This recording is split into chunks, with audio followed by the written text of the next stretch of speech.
Seguimos estudiando acerca de la fe dentro del fruto del Espíritu Santo de Gálatas 5, 22 y 23. Y analizábamos que en Mateo 14, del 22 al 33, cuando Pedro caminó sobre las aguas, pero dudó y se hundió, era un hombre que fue en ese momento reprendido por el Señor por tener poca fe, no falta de fe. Es decir, que la fe de Pedro era una fe tal vez más fuerte que la de los otros discípulos que decidieron quedarse dentro de una barca que se hundía en lugar de ir con su maestro. No tenían el suficiente conocimiento del Señor. Pero entonces, ¿qué pasó con la fe de Pedro? Simplemente era una fe inmadura. ¿Estamos madurando en la fe permanentemente o nos hemos acomodado en una fe inmadura pensando que es suficiente? Hoy le invito a que analicemos acerca de esto viendo cómo la Biblia nos describe una fe inmadura. Y entonces llegamos a un punto en el que nos cuestionamos, ¿por qué la prueba? ¿Para qué es la prueba en nuestra vida? ¿Qué sucede durante esas tormentas que usted y yo no entendemos? Si bien la prueba no viene del Señor, Él no la manda, Él no la crea, su propósito no es probarnos porque no es algo que le gusta. Él sí la permite, pero siempre con un propósito. Algo que debe alentarnos es que el enemigo, aún para tocarnos, necesita el permiso del Señor. No hay nada que pueda hacer sin su permiso. Y entonces, Él solamente permite aquellas cosas que se alinean con su propósito para nuestra vida. Con esto en mente, usted debe saber entonces que las tormentas tienen un propósito. Pero ¿qué es lo que ocurre durante esa tormenta? Vamos a ver estas tres cosas que ve usted en pantalla que ocurren durante una tormenta en nuestra vida. Y lo primero es que la obediencia desata la tormenta. Vamos a entender de qué se trata esto. Lo segundo es que la tormenta revela lo que hay dentro de nosotros. En la tormenta es donde realmente se ve qué tipo de fe tenemos nosotros. Si la fe osada de Pedro, que lo hizo salir de la barca para caminar sobre las aguas, o la fe de Pedro que dudó en ese momento cuando se dejó distraer de la realidad y quitó los ojos de la verdad que es Cristo, o una fe simplemente temerosa, una fe muy inmadura como la de los discípulos, que simplemente se quedaron dentro de la barca aunque ésta se hundía. Y por último, la tormenta revela la grandeza de Jesús. Es siempre en la prueba cuando nosotros vemos al Señor en acción. ¿Ve usted la tormenta, la prueba, como una oportunidad de verlo obrar a su favor?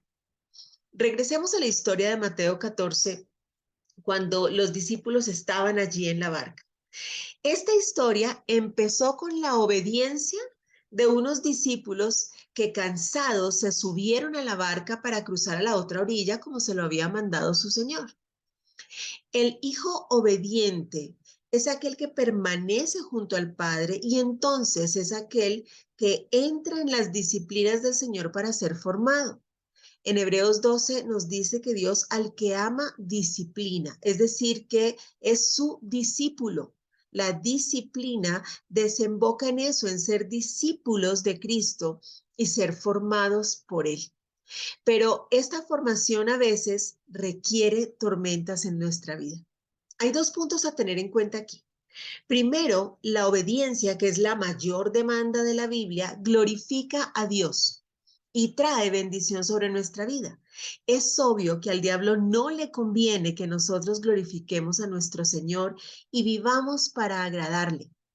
Y tal como ocurrió en el momento del bautizo de Jesús, cuando el diablo se enteró quién era el Mesías y empezó a atacarle y a tentarle, nuestro ministerio, guiado y respaldado por el Espíritu Santo, entorpece su plan y siempre va a atacarnos. Siempre va a tratar de llevarnos a la desobediencia en temor, por ejemplo. Va a hacer que dudemos como Pedro. Nuestro Señor, que ve mucho más allá, sabía que vendría la tormenta. Él sabía en ese momento que ellos enfrentarían un momento en el que verían la gloria de Dios en acción. El Señor sabe también cuándo vendrán sobre nuestra vida las tormentas. Y entonces, ¿por qué las permitió? ¿Por qué les envió si sabía que venía una tormenta? Porque Él ha prometido que no descansará hasta terminar la obra que inició en nosotros. La tormenta siempre busca formar su carácter, el carácter de Cristo en mí. Jesús quiere mostrarme cosas en la tormenta que yo no siempre podré ver en la orilla. Dios muchas veces prefiere llevarnos a través de la tormenta o de un momento difícil a dejar que desgastemos nuestra vida, la malgastemos en el lugar equivocado. Lo segundo que debo entender es que es inevitable entrar en la tormenta, pero no puedo permitir que la tormenta entre en mí y dañe mi corazón. Para entender esto le hago una pregunta. ¿Cómo reacciona usted en tiempos de tormenta? ¿Conserva usted una actitud de fe y de gratitud sabiendo que en la tormenta más que nunca está siendo formado a la estatura de Cristo? ¿Aprovecha usted esa tormenta para madurar en fe? ¿O por el contrario reniega y ofende a Dios con sus dudas y con sus reclamos? ¿Cómo es su lenguaje en medio de la tormenta? Sus palabras pueden limitar su vida o aumentarla. Pueden maldecir o bendecir su futuro. Lo que usted diga en la tormenta determinará si saldrá de esa tormenta victorioso. Con sus palabras usted otorga poder al enemigo o por el contrario, obtiene la victoria declarando cuán grande es Dios. La tormenta en la Galilea reveló el tipo de fe de los discípulos, lo diferentes que eran ellos entre sí. Estaban caminando con el mismo Jesús, veían los mismos milagros y prodigios. Ellos venían de ver cómo los panes y los peces se multiplicaron en sus propias manos, como el Señor les había convertido en parte de su ministerio y participantes de su poder. Recuerde que los panes no se multiplicaron dentro de las canastas y de pronto apareció un montón de comida, sino que ellos fueron pasando con los canastos y la gente sacaba y sacaba panes y sacaba peces y se multiplicaron en las manos de los discípulos. Fueron testigos y participantes de su poder, pero todos en su individualidad afrontaron la tormenta de una manera diferente. La paz no viene por encontrar mares sin tormentas. Viene de tener a Jesús en el bote, en la barca. Jesús es nuestra estabilidad en la tormenta. Queremos que alguien nos saque de ella, pero Él quiere ser nuestra fuerza y estabilidad dentro de ella. Los mares en calma no hacen buenos marineros, dice una frase, y es verdad. Es en medio de la tormenta cuando su vida y la mía es formada y transformada. El propósito de la prueba entonces es madurar mi carácter. Hebreos 6.1 lo dice claramente, dice, por eso, dejando a un lado las enseñanzas elementales acerca de Cristo, avancemos hacia la madurez. No volvamos a poner los fundamentos tales como el arrepentimiento de las obras que conducen a la muerte. Y nos sigue hablando y nos muestra, y vamos a detenernos en este pasaje, cuando encontramos que hay varias palabras allí que nos muestran la ruta, el proceso de formación de la prueba en mí. Lo primero que nos habla es de la madurez, y esto es un proceso de llegar a estar completos en Cristo. Colosenses 2, del 8 al 10 dice, plenitud de vida en Cristo es el título, y nos la empieza a describir. Dice, mirad que nadie os engañe por medio de filosofías y huecas sutilezas, según las tradiciones de los hombres, conforme a los rudimentos del mundo y no según Cristo, porque en él habita corporalmente toda la plenitud de la deidad, y vosotros estáis completos en él, que es la cabeza de todo principado y potestad. Teleos es la palabra griega para madurez. En Hebreos 6.1, que es el que vimos en pantalla, nos mostró que esto es llevar a la terminación, es decir, estar completo. Solo Cristo está completo. La prueba pule mi temperamento, forma mi carácter en madurez, que como acabamos de ver es estar completos en Cristo. Nos dice otra palabra aquí muy clave y es avancemos. Nos llama a avanzar, a seguir adelante. Y entonces sugiere que la madurez toma tiempo y también implica esfuerzo. Es un proceso, es la carrera de la fe que nos narra Hebreos 12. Implica morir al viejo hombre, ser crucificados con Cristo. Y esto incluye mi carácter, incluye lo que yo he aprendido, el pecado que he podido cometer, crucificar la carne, despojarme del pasado, perdonar y en muchos casos desaprender. Por eso, el vidrio panorámico de nuestro auto es mucho más grande que el espejo retrovisor, porque es más importante lo que está delante que lo que va quedando atrás. La prueba puede estancarme. Madurar en la prueba implica avanzar y esto es olvidar, perdonar, aún hacer que todas aquellas cosas que de pronto me hicieron daño me ayuden a bien. Madurar es la habilidad de satisfacer las demandas de la realidad sin dejarnos distraer por ella. Puestos los ojos en Jesús y llenos del Espíritu Santo, así como cuando Pedro caminó sobre las aguas, no como cuando se distrajo y se hundió. Y entonces vemos nosotros que hay un contraste entre la infancia, esto en el área espiritual, y la madurez del cristiano. Pero, ¿qué es la inmadurez? Hay 5 características de la inmadurez que yo le invito a ver hoy, que nos describe Hebreos 5 desde el 11 hasta el 6:1. Todos los cristianos al convertirnos a Cristo somos nuevas criaturas. ¿Se acuerda que en 2 Corintios 5:17 dice que si alguno está en Cristo, nueva criatura es? Y por lo tanto somos niños en Cristo. Pero la meta de todo cristiano es ir adelante a la perfección, es decir, a la madurez en Cristo. El pasaje en sí nos dice, acerca de esto tenemos mucho que decir y difícil de explicar por cuanto os habéis hecho tardos para oír. Tenga en cuenta esa primera característica, porque debiendo ser ya maestros después de tanto tiempo, tenéis necesidad de que se os vuelva a enseñar cuáles son los primeros rudimentos de las palabras de Dios. Y habéis llegado a ser tales que tenéis necesidad de leche y no de alimento sólido. Y todo aquel que participa de la leche es inexperto en la palabra de justicia porque es niño. Pero el alimento sólido es para los que han alcanzado madurez, para los que por el uso tienen los sentidos ejercitados en el discernimiento del bien y el mal. Muchas veces decimos, llevo muchos años de vida cristiana y todavía no veo milagros, todavía no veo respuestas.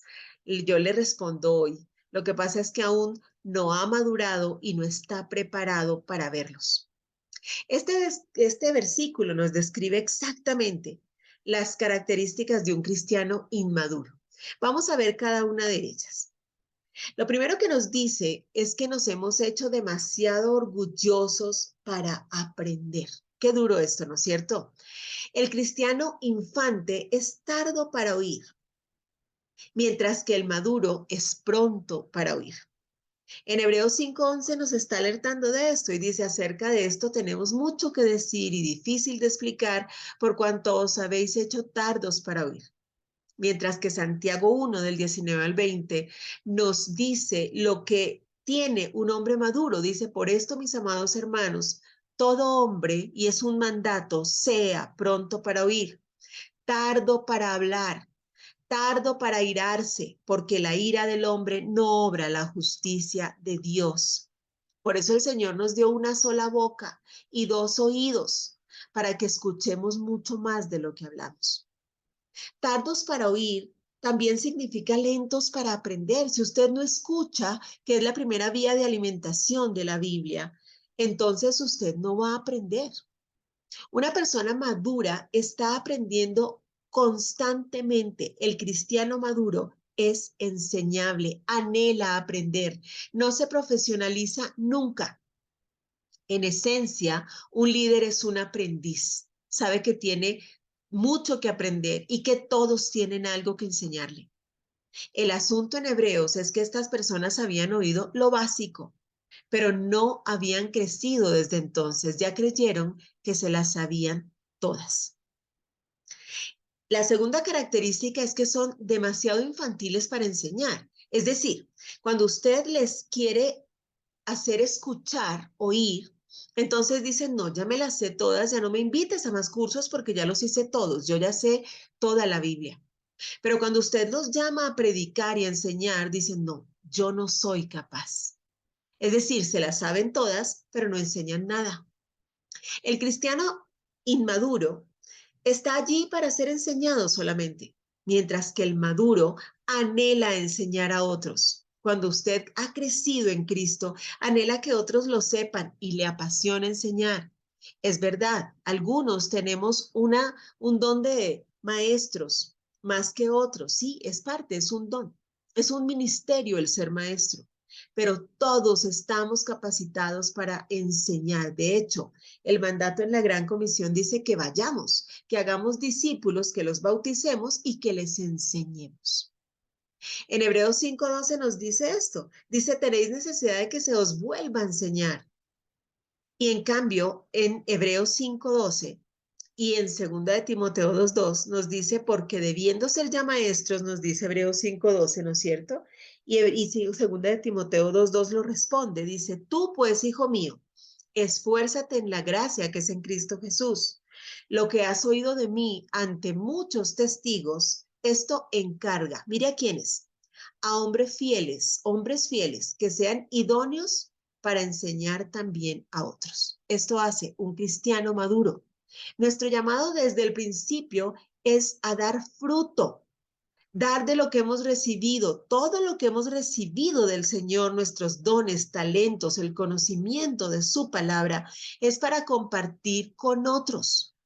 Su palabra es para compartirla, para llevarla. Por eso evangelio significa buenas nuevas de Cristo y la Biblia nos dice que debemos llevarlas. Cuán hermosos son los pies de los que llevan las buenas nuevas. Los cristianos, los verdaderos creyentes, deberían transformarse en maestros. Es más, deberían anhelarlo. Y esto implica trabajar de manera consciente en la madurez como un proceso de crecimiento más profundo en las verdades fundamentales, prepararnos para enseñar. Debe además enseñar con su propio ejemplo, ser consistente con sus palabras. No puedo predicar un evangelio con mis hechos y otro con mi boca. Debo ser coherente y testimonio de aquello que predico. El tercer punto es que son demasiado perezosos para crecer. Nos dice en Hebreos 5:12 que un cristiano infante simplemente recibe leche. Dice, y habéis llegado a ser tales que tenéis necesidad de leche y no de alimentos sólidos. O sea, todavía no podemos comer frijolitos. Y en 1 Corintios 3, del 1 al 4, dice, de manera que yo, hermanos, no pude, le dice Pablo a los corintios, hablarles como a espirituales, sino como a carnales, como a niños en Cristo. Os di a beber leche y no vianda, porque aún no erais capaces ni sois capaces todavía. Mientras que del cristiano maduro se nos dice en Hebreos 5:12, dice que tenéis la necesidad de que se os vuelva a enseñar, nos repite este pasaje, ¿no es cierto? Y dice que no tenemos necesidad de alimento sólido como debería tener necesidad un cristiano maduro, sino todavía de lechecita. Quiere decir que el cristiano maduro ya está preparado para recibir doctrina y para enseñarla. Es aquel que tiene discernimiento de la palabra del Señor, escucha al Espíritu Santo, reconoce que solo Él puede revelarle la palabra porque es el autor de la misma. Entonces, que no es un libro que se lee porque sí. No es levantarme y leer los pasajes que me decía la guía bíblica y ya me paré, sino realmente leerla, entenderla, estudiarla y, por supuesto, enseñarla. Los bebés demandan permanentemente que alguien más satisfaga sus necesidades. Son dependientes y como lo dice la palabra de Dios, son como esclavos porque dependen de sus tutores. Gálatas 4, 1 al 3 dice que nos hace una ilustración y una aplicación comparando un niño con un esclavo. Mira lo que dice, digo pues que el heredero, siempre y cuando es niño, en nada es diferente del siervo, aunque es señor de todo, sino que está bajo tutores y mayordomos hasta el tiempo señalado por el Padre. Así también nosotros, cuando éramos niños, estábamos en esclavitud bajo elementos del mundo. El heredero, siempre y cuando sea niño, quiere decir que el niño es una persona menor, ¿no es cierto? No sugiere una edad específica, lo que sugiere es inmadurez. Alguien que no está aún reconocido legalmente como un adulto. La madurez se demuestra por un cambio de vida genuino. El hijo busca la madurez para poder disfrutar de su herencia. Quien no tiene esa identidad de hijo se queda siendo siervo. Y si bien el trabajo del siervo es importante, el siervo solo recibe un salario. Solo el hijo y el hijo maduro hereda. ¿Sabe usted que es coheredero con Cristo del reino de los cielos? ¿Está preparado para recibirlo y establecerlo donde usted se encuentra? Otra característica es que es demasiado lento para aprender. Nos lo muestra como inexperto. Una persona madura, en cambio, es capaz de entender y digerir verdades más complejas, más profundas, más difíciles. Esta madurez no tiene que ver con los años, ni la edad cronológica, ni tampoco de la vida cristiana, ni las capacitaciones que usted haya recibido, sino con una vida de obediencia a la verdad. La persona madura toma los principios fundamentales y los practica. Como un atleta que cultiva actitudes y disciplinas que se convierten en acciones ya reflejas, ya ni siquiera las tiene que planificar. Así es la justicia, recordando según el Salmo 1 que el hombre justo es el que encuentra en la palabra de Dios su deleite, es decir, que la justicia está expresada en los principios bíblicos. Y esos principios bíblicos ya no tienen que ser algo que usted planifica y hoy me voy a portar bien, hoy voy a amar al prójimo, sino que es algo que se convierte ni siquiera en un modo de vida, sino en su vida misma. Fluye de usted porque usted es justo. Y esto obviamente le produce un discernimiento espiritual.